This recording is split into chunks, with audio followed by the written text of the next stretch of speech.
Well, he says, you know, it's written all over your face. You're afraid of going to a seance. But he says, I know you. He says, you're going to come. And then he started telling me how brave I was when I was aboard ship, you know, different things. He says, you're not the same man, you're changed. You're chicken. That's all I needed to hear. I said, when do we go to a seance? So one Saturday evening, we were in the place. It was the very first time. Very beautiful place. A medium was a lady. She had a gorgeous new home in Montreal. And there were about 20 invited guests there, which I was one of them. And she communicated with the spirits for different people there.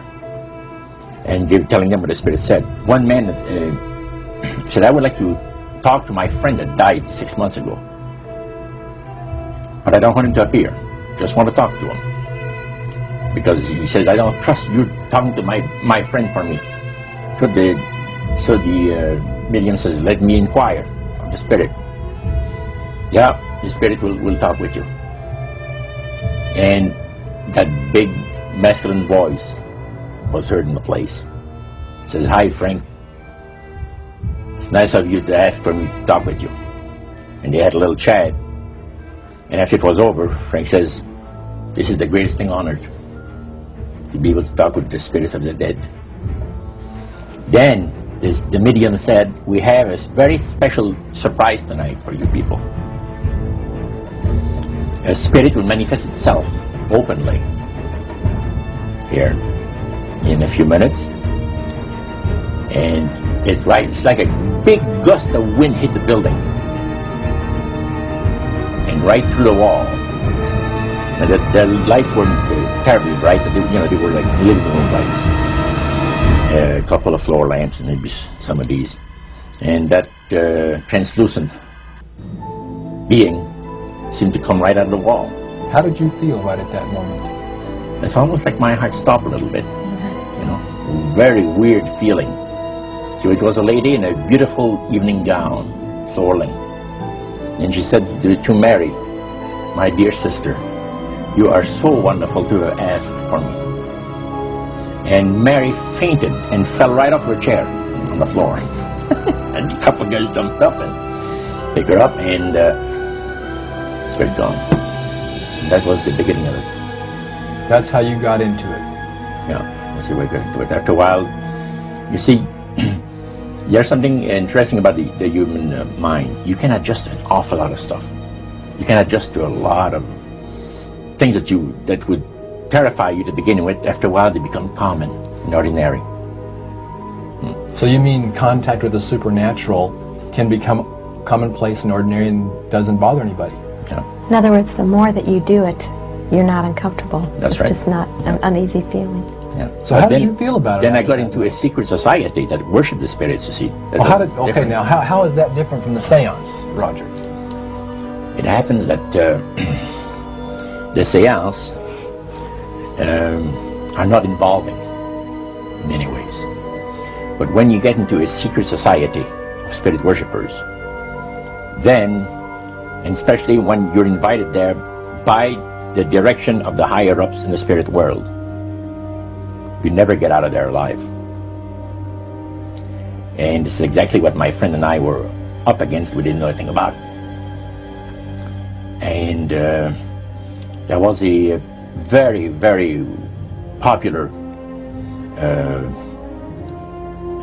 big band leader. Jazz musician? Band, yeah, very famous. And one night we went to one of these seances, and he was with his wife. So Roger, you're at this restaurant. What happened? We sat there, and we had our favorite alcoholic beverages, you know. And as we talked, the band leader says, I want power. I go right to the source of power. And he says, how do you think that I became famous the way that I am? Well, I said, you must have had some good luck. Well, he says, there's no such thing as good luck. He says, there's either some power working for you somewhere, or you don't get ahead in this world. Not in my type of occupation. So it went from there. We got talking about spirit worship. Did it intrigue you? Or did it make you want to find out more about what exactly he was talking about? Yeah. So he said the supposed spirits of the dead that you're talking with are demon spirits. They're fallen angels. They're beautiful beings. Just set it out, just like Oh, that. yeah. It didn't make you uneasy when he said they were... Well, you know, it shocked you a little bit, you know. Something that you first hear mentioned to you. He said, you guys have got a great future ahead of you. Because we've been told, the high priest of our society, secret society, has been told that the master has very special plans for you too. Now, what did he mean by the master? Satan. And we were interested to hear more about it. And he told us, he says, look, we worship spirits. We worship Lucifer and all his angels. They're just as beautiful as they did before they were cast out of heaven. He says there was a misunderstanding in the whole thing. He says among the inhabitants of the galaxies. And he says our master was misunderstood. And God did not bear with him like he does with people that make mistakes today. So we're in a warfare, good against evil. And we happen to be the evil ones, but we're not that bad. He says, I look at this business between the forces of good and evil. He says, you believe in one person believes in God, and everyone believes in Lucifer. It's like politics. So the great controversy is real. And you've heard someone talk about it that's on the other side. And to these people, they are sold to the fact that Christ will not return to this planet with power and great glory. He's going to abdicate all claims to the planet, because the high priest once said that Christ will abdicate all claims to the planet because he knows that it is lawfully and rightfully Satan's. And at that time he says, so the priest says, well now, he says, for those of you that are new, let me tell you that this is the most feasible way, he says, to please the spirits is to deride Christ and his people, you know, and his church and all that. So they sing out of Christian hymnals. They didn't sing Christian words to the hymns, however. Well, they changed a lot of them. Yeah, not for the good. It's a form of blasphemy. Such as you see today in the rock music world. You see the entertainers, they have these crosses. The ladies got earrings, crosses.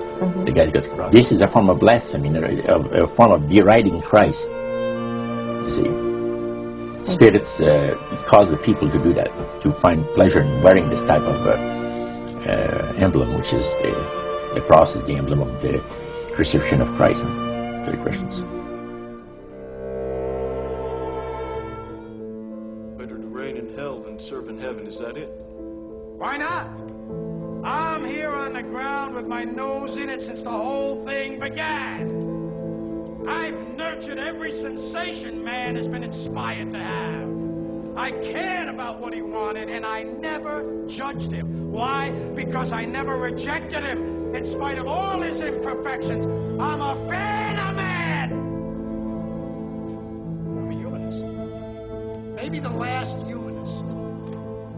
Who in their right mind, Kevin, could possibly deny the 20th century was entirely mine?